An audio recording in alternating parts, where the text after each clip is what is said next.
dito na hindi mo na kailangan umalis pa, yung mga kailangan naming itanong, mas madali namin matatanong sa kanila. Ang kagandahan po ng mobile services nila, para hindi na hassle sa pagpunta sa kanila kasi una-una traffic, pangalawa absent ka pa sa work, pangatlo mamamasahe ka, magagastos ka rin. At least yung gagastusin mo, pwede mo nang ipanggastos sa mga forms na kailangan nila. Maganda siya kasi hindi na kami a-absent, hindi na kami pipila doon sa mismong brand ng SSS at saka andito lang kami sa building. Laking pasasalamat ng ilang kawani ng Net25 matapos isagawa ang isang one-stop shop public service kamakailan lamang. Nagsama-sama kasi ang mga pangunahing ahensya ng pamahalaan para makapagbigay serbisyo lalo na sa mga empleyadong kulang sa oras at panahon para asikasuhin ang kanilang mga importanteng dokumento sa SSS, Pag-ibig, PhilHealth at maging sa PSA o Philippine Statistics Authority. Sa panahon ngayon, unang-una, napaka-traffic na dito sa Metro Manila. Meron pang sobrang init na panahon ito mga nakakaraan. So isang napakalaking abala para sa isang tao ang pumunta pa sa mga government offices para lang kumuha ng isang dokumento o mag-renew ng kanyang papeles at halimbawa lisensya o rehistro ng sasakyan. Kaya gumawa na tayo ng paraan para ilapit ito sa tao. Yung mga kumukuha ng birth certificate, di ba? Yung kailangang mag-file sa PhilHealth, tingnan yung kanilang record sa SSS. Ang dami niyan, araw-araw. Kapag pumunta ka sa opisina, alam mo, sa SSS, pipila ka pa ng kahaba-haba. Biruin mo, gagastos ka ng pamasahe, kakain ka doon. Pagbalik mo, baka biglang pang umulan o mainit. Sobrang hassle. So sa tingin siguro ng iba ay maliit na bagay, pero para dun sa natulungan natin, laking pasasalamat nila dahil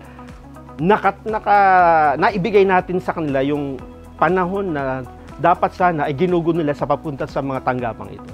Kaya patuloy tayong nag-aabot ng ating tulong sa ating mga kababayan, rumiresponde sa anumang kanilang pangailangan, at itong maliliit na bagay na ito, pagka napagsama-sama, ay napakalaking tulong para sa kanila. Umaga pa lamang, marami na ang pumila para maiproseso ang kanilang mga kinakailangang dokumento.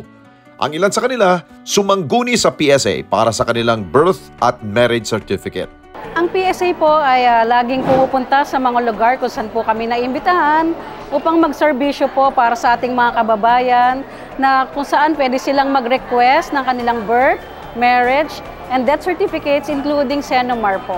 So yun po yung ating services sa kanila. Pwede po silang mag-request and ini-schedule po natin yung kanilang pag-release po at pagbigay po ng kanilang dokumento. Marami rin ang pumila sa SSS para sa updating ng kanilang impormasyon, habang ang ilan may mga katanungan tungkol sa kanilang buwanang kontribusyon. Yung mga serbisyong binigay po namin is unang-una verification or inquiry po sa mga gustong makita yung mga hulog nila sa SSS. Pangalawa din po, nag-conduct din po kami ng member data change, yung mga gustong ipa-update yung mga status nila, membership type sa SSS, and also yung mga beneficiary, yung mga gusto pong mag-update. And yung mga gusto rin po mag-continue. Nag-web registration din po kami since digitization na kami. So dito po, yun nga, yung mga pumupunta po, in-online na namin kaagad sila para nakikita na nila yung mga contribution po nila. Ganito rin ang sitwasyon sa PhilHealth, kung saan ang ilan sa kanila gustong maging membro dahil sa benepisyong medikal na kanilang makukuha. Ang iba, gustong malaman ang mga bagong packages na inilaan ng PhilHealth. Na-invite kami ng Net25 para mag-provide ng yung updating ng records, yung kung may mga inquiries sila. Tapos ini-introduce din namin yung member portal namin para ma-access din ng mga tao kasi mas madali yun para sa kanila. To check yung MDR, yung contributions nila. Ang maganda lang po sa ganito kasi ang PhilHealth po ang lumalapit sa mga tao. So mas madali na po nilang ma-access, like kamukha po ngayon dito sa Net25, mga karamihan po ng siniserbisyohan natin yung mga empleyado. So instead po na sila ang pupunta sa isa-isa sa opisina, at least nandito na po sila ngayon. So mas madali silang makakapag-update ng mga records nila. Hindi rin rin nawala ng pila ang serbisyong bigay ng Pag-ibig Fund dahil hindi lamang pagiging miyembro ang handog nilang serbisyo. Nagkaroon din ng pagkakataon ang karamihan na kumuha ng kanilang loyalty card sa loob lamang ng ilang minuto. Para sa loyalty card, sa mga miyembro natin na gusto magkaroon na ng loyalty card. And then, yung mga may problema sa mga account nila, sinasagot namin yung mga queries nila. And then, doon sa mga gusto magpa-member, ina-assist namin. And that yung mga other queries nila like housing loan. Ang kagandahan kasi nito, ma'am, at least na ilalapit namin yung serbisyo ng mga gobyerno at lalo na sa Pag-ibig Fund para sa mga miyembro namin. Para mas mabilis namin silang matulungan, hindi na kailangan pa pumunta sa mga branches ng Pag-ibig Fund. And then agad-agad natugunan yung mga pangangailangan nila. Ang serbisyong ito ng mga ahensyang tulad ng SSS, PhilHealth, Pag-ibig Fund at PSA sa mga pribadong kumpanya at mga komunidad, paraan nila para mas mapadali ang paghahatid serbisyo sa mga Pilipino. Hindi lamang para madagdagan ang kanilang mga miyembro, bagkus ay upang maiparating ang mga mahalagang impormasyon tungkol sa benepisyong hatid ng kanilang ahensya sa bawat Pilipino. Ito ang kanilang misyon sa tuwing lumalabas sila sa kanilang tanggapan. May mga ganun po kami sa mga barangays. So, lahat po pinupuntahan namin. Yung Service on Wheels po, kinokonduct siya ni SSS three times a month po. Pwede pong kayo yung mag-request sa amin para pumunta po kami sa inyong barangay or sa inyong company.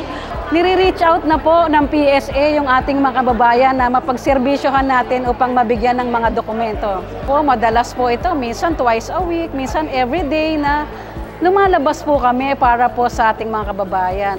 Depende po kung saan po ang aming invitation. So, noong nakaraan po, kagagaling lang po namin sa medyo sa Parting Mindanao, Dinagat, Siargao, which is mga isla po iyon na ni-reach out po natin upang mabigyan din ng mga serbisyo na katulad po nito. Madalas po namin ginagawa to. Minsan nai-invite si Pag-ibig Fund ng iba't ibang mga sangay ng gobyerno, mga private employers. And also, kami mismo, kahit hindi kami ni-invite, kami mismo pumupunta sa community, sa mga palengke, sa mga toda, sa mga barangay, sinusuyod namin yan, pinupuntahan namin yan para yung mga miyembro natin o doon sa mga gusto pang magpamiyembro sa Pag-ibig Fund ay matugunan namin yung mga pangangailangan nila. Pag may mga ganitong mobile, mga ganyang serbisyo, at least mas na po sa atin, mas mapapadali na kasi hindi na po natin kailangan, unang-una hindi na natin kailangan magbiyahe, ng cost of transportation. Hindi na rin tayo, syempre hindi na tayo mapapagod kasi sila na yung lumalapit sa atin. Malaking tulong po ito kasi nga po, unang-una mabilis po yung serbisyo, tapos syempre aircon pa po yung natin, yung facility. Hindi ka na po pipila pati. Kasi lahat po napuntahan ko Pag-ibig, SSS, PSA, tsaka yung PhilHealth. Kasi updating po ako kakakasal ko lang po kasi kaya po change status ako lahat. So okay naman po, tapos na po ako ngayon.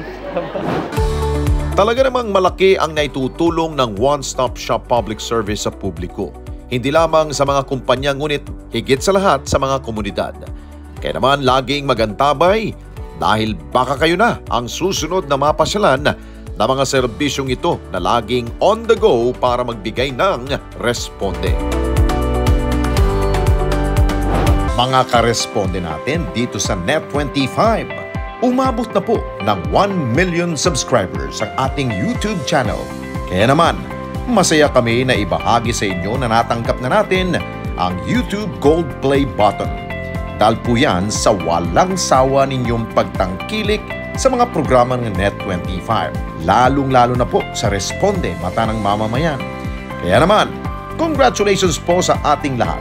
Keep on sharing mga karesponde. Gawin nating viral ang bawat content natin ng pagtulong at pagresponde sa higit na nangangailangan. Maraming salamat po sa inyong lahat. Mga kababayan, salamat po sa inyong pong pagsubaybay sa Responde Mata ng Mamamayan. Para mapanood pa ang iba pa naming pagresponde sa ating mga kababayan, i-click lamang ang subscribe button at i-follow lamang ang Net25 social media pages at Net25 TV.